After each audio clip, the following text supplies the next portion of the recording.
Assalamualaikum warahmatullahi wabarakatuh. Sahabat-sahabat dimanapun Anda berada, jumpa lagi dengan saya Adrian Syah Aswaja. Kali ini saya akan membahas tentang dua hal ya, yang bisa membuat seseorang itu menjadi kaya raya. Tapi kaya rayanya di sini bukan kaya raya dari hasil korupsi, bukan kaya raya dari mencuri atau berbuat kriminal, tapi kaya raya dari jalur yang halal. Nah, caranya ada dua. Yang pertama adalah takwa. Seseorang itu bisa mendapatkan rezeki dari arah yang tidak diduga-duga kalau dia hidupnya penuh dengan takwa. Nah, takwa ini jelas adalah menjalankan perintah Allah dan menjauhi larangannya. Menjalankan ibadah, perintah-perintah Allah dan menjauhi larangannya. Baik dosa kecil maupun dosa besar. Kalau sudah takwa, yang kedua adalah silaturahim atau silaturahmi. Nah, perbanyak silaturahmi ini tujuannya adalah membuka pintu rezeki. Karena kita tidak tahu rezeki ini dari mana. Dan kalau kita bersilaturahmi, jangan pandang bulu. Jangan hanya orang kaya. Orang miskin, orang susah, orang menengah, semua juga harus kita silaturahmi. Jangan pilih-pilih. Karena kita tidak tahu pintu rezeki kita tuh dari mana. Banyak orang dapat rezeki dari orang yang susah. Misalnya bisa jadi orang tersebut punya info ada rumah yang mau dijual.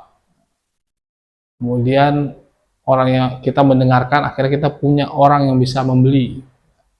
Akhirnya kita jualkan rumah itu dan kita dapat bagian dari penjual rumah itu. Ini pernah terjadi dari silaturahmi dengan orang yang tergolong ekonominya lebih di bawah ya, akhirnya dapat rezeki yang besar. Nah, jadi jangan remehkan silaturahmi dengan siapapun. Kita tidak tahu, dan ketika kita bersilaturahmi itu kan kita banyak didoakan orang. Ya, kita mungkin bisa minta doa, doain ya, saya mau ini, doain ya, saya mau ini, saya doain ya, gitu. Semakin banyak orang yang mendoakan, insya Allah semakin dipermudah urusan kita.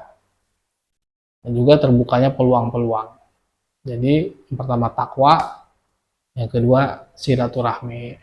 Silaturahmi itu tidak harus dengan orang yang masih hidup, dengan orang yang sudah meninggal juga bisa. Misalnya ada orang tua kita, itu yang sudah wafat, itu kita silaturahmi. Bahkan kita mau silaturahmi dengan para wali juga bisa. Lalu kita ke makamnya, kita kirim Al-Fatihah, itu juga bagian dari silaturahmi. Kita mengirim Al-Fatihah dari jauh atau kita berkunjung ke makamnya itu bagian dari silaturahmi. Karena kita hanya terpisah antara jasad dan ruh. Ya. Jadi itu silaturahmi. Jadi benar-benar terbukti orang-orang kaya raya itu bukan orang-orang yang sedikit teman, tapi orang-orang kaya raya itu rata-rata orang-orang yang silaturahminya luar biasa, baik dari kelas atas maupun kelas bawah. Kita tidak tahu yang mana yang buka pintu rezeki. Bisa jadi kita punya teman kita ini supir dan supir orang kaya. Lalu kita dari teman kita ini kita dapat rezeki misalnya. Misalnya kita punya proyek, lalu kita tawarkan ke bosnya dan tembus gitu. Nah, itu banyak cara lah untuk kaya raya. Yang penting kita jangan pilih-pilih dalam silaturahmi. Jadi mungkin itu saja. Sekian dari saya. Wassalamualaikum warahmatullahi wabarakatuh.